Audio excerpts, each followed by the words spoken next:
لوگ نماز نہیں پڑھتے, سبحان اللہ. یعنی دے سے دے کلیم ٹو نو کہ یس وی لو اللہ, ہمیں پتہ ہے اللہ کون ہے, لیکن ہاؤ کم, مجھے نہیں سمجھ آتی. اگر میں اپنے آپ کو دیکھوں, ٹو بی آنیسٹ, میں جب نماز نہیں پڑھتا تھا میرے کانسیپٹس نہیں ٹھیک تھے. مجھے ایسا لگتا تھا کہ نماز شاید جو 1-2 ہی پڑھ لو بس کافی ہے, اللہ کا لو اتنا زیادہ ہے, انفائنائٹ ہے, اللہ معاف کر دے گا. مطلب میں اپنی بات کر رہا ہوں, بٹ اللہ نے ایک ریزن بتائی ہے, میں آپ کے سامنے وہ ریزن رکھتا ہوں. سورہ قیامہ کی آیت نمبر 31 ہے, فلا صدق ولا صلی ولکن کذب وتولی. اللہ کہتے ہیں کہ مگر اس نے نہ سچ مانا اور نہ نماز پڑھی.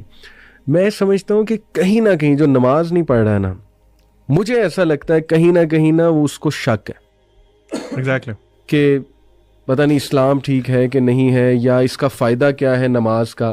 یہ بھی تو ایک شک ہو سکتا ہے نا, کیوں پڑھوں, اتنا ٹائم میں کیوں نکالوں, حالانکہ کیا ٹائم ہے, 15 منٹ پر نماز, 75 منٹ آؤٹ آف 40 منٹ, کیوں نہیں پڑھتے نماز. مجھے نہیں سمجھ آتی, مجھے بڑا دکھ ہوتا ہے. آپ بتائیں, آپ کیسے دیکھتے ہیں اس کو؟ علی بھائی آپ نے نوٹ کیا اسی آیت میں اللہ تعالیٰ کہہ رہے ہیں فلا صدق ولا صلی ولکن کذب وتولی. اللہ تعالیٰ اتنا ہی فرما دیتے ہیں نا کہ وہ سچا نہیں ہے, سچ نہیں بولتا اور نماز نہیں پڑھتا, تو میننگ وڈ بی سفیشینٹ. اللہ نے آگے کیا فرمایا, ولکن کذب وتولی, کہ وہ جھٹلاتا بھی ہے اور منہ پھیر کے چلا جاتا ہے. واٹ ڈز اٹ مین کہ آپ کو مسجد سے نماز کی اذان آ رہی ہے نا, اذان کی آواز آ رہی ہے, اور آپ منہ پھیر کے چل دیے ہیں. آپ نے جو بات کی نا کہ ہاں ایسا کیوں کرتے ہیں, اس میں نمبر 1 ریزن ہی ہے کہ اللہ تعالیٰ کا پتہ ہی نہیں ہے. میں فار ایگزامپل ایک کمپنی میں جاب کرتا ہوں, مجھے اپنے CEO کا پتہ ہے, اس کی اتھارٹیز پتہ ہے, وہ کیا کر سکتا ہے, وہ کیا کچھ نہیں کر سکتا. میں کبھی, اور وہ مجھے کہتا ہے کہ I have a meeting with you at this time, اور یہ اس ٹائم پہ, وہ چاہے ٹائم آف ٹائم ہو, whatever the thing is, میں وہاں لازمی پہنچوں گا. کیوں؟ I know his authority, I know about himself, I know about him, اور مجھے آئیڈیا ہے کہ میں اگر نہیں جاؤں گا تو مجھے he will just kick me out of job. اللہ سبحانہ و تعالیٰ کے بارے میں پتہ ہی نہیں ہے. کیوں پتہ نہیں ہے؟ آپ نے جو ابھی بات کی تھی نا کہ ہم قرآن نہیں پڑھتے, پروفٹ صلی اللہ علیہ وسلم کی ایک بہت خوبصورت حدیث ہے, اس کی ایک پارٹ ہے, اس کا مفہوم یہ ہے کہ اللہ تعالیٰ جو قرآن ہے نا, وہ اللہ تعالیٰ کی ایک رسی ہے, جو رسی ایک طرف سے اللہ کے ہاتھ میں ہے جیسے اس کی شان کو لائق ہے, اور دوسری طرف سے وہ ہمارے پاس موجود ہے. اللہ کے نبی صلی اللہ علیہ وسلم نے انسٹرکشن دی کہ ہولڈ آن ٹو اٹ, اگر تم اس کو مضبوطی سے پکڑ کے رکھو گے نا تو تم کبھی گمراہ نہیں ہوگے. ابھی آپ دیکھ لیں کہ ہم لوگوں نے وہ رسی چھوڑی ہوئی ہے. اللہ تعالیٰ از دیئر, اللہ ہم کون موو کیا ہے, ہم موو کیا ہے نا اللہ سے دور. تو لیک آف نالج اباؤٹ اللہ سبحانہ و تعالیٰ, اپنے آپ کو قرآن سے ڈسٹینس کر لینا, کیونکہ قرآن انٹروڈیوسز یو ٹو اللہ سبحانہ و تعالیٰ. اگر آپ وہ نہیں کر رہے تو ڈیفینیٹلی آپ کو ڈاؤٹ ہے, آپ کو پتہ ہی نہیں ہے کہ آپ نے کس کی بات نہیں مان رہے, کس کی پکار پہ نماز نہیں پڑھ رہے. اینڈ نماز fixes a lot of your problems اگر اس کو صحیح طرح سے پڑھا جائے.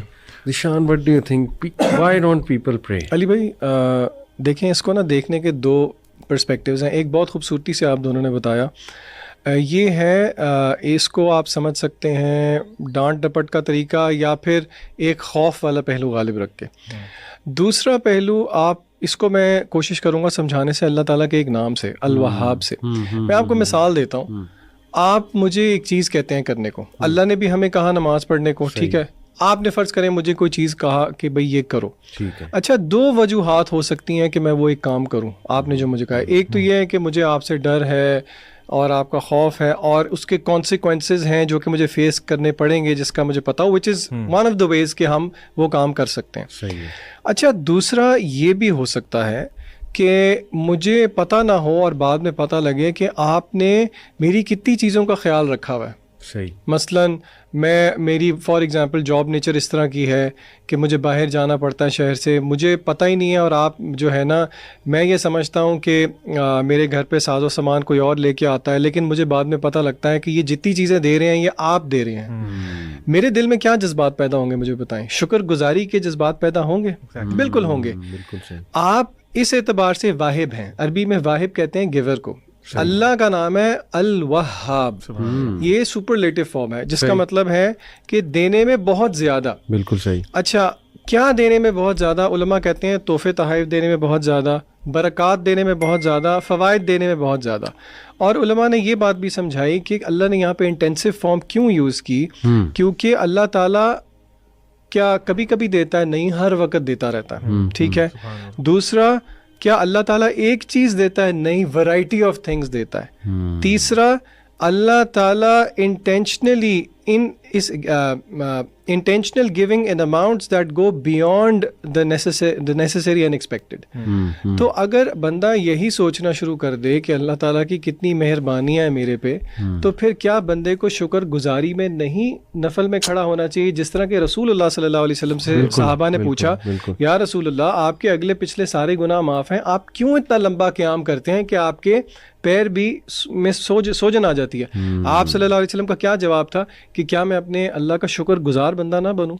تو دوسرا رویہ نا لوگوں کو یہ بھی سوچنا چاہیے کہ دیکھیں تو صحیح کہ اللہ کی نعمتیں کتنی ہیں. لوگ دنیا کے اندر بچے مر رہے ہیں، آپ کے بچوں کو آپ روز پیار کرتے ہیں. جہاں پہ مہنگائی بڑھتی ہے، لوگوں کے گھر میں 3 ٹائم کے بجائے 2 ٹائم چولہا جلتا ہے، آپ 4-5 دفعہ بھی کھا لیتے ہیں. کیا آپ کو اس چیز کا احساس نہیں ہے؟ تو لوگوں کو یہ بھی دیکھنا چاہیے کہ وی او سم تھنگ بیک ٹو اللہ. اللہ کو ضرورت نہیں ہے، اصل میں یہ میرے اور آپ کا ہی فائدہ ہے. تو یہ زاویہ بھی دیکھنا چاہیے لوگوں. اور اللہ آپ کو بغیر ڈیزرو کیے دیتا ہے، آپ ڈیزرو نہیں کرتے کچھ بھی، اللہ پھر بھی آپ کو دے رہا ہے. بالکل ایسے.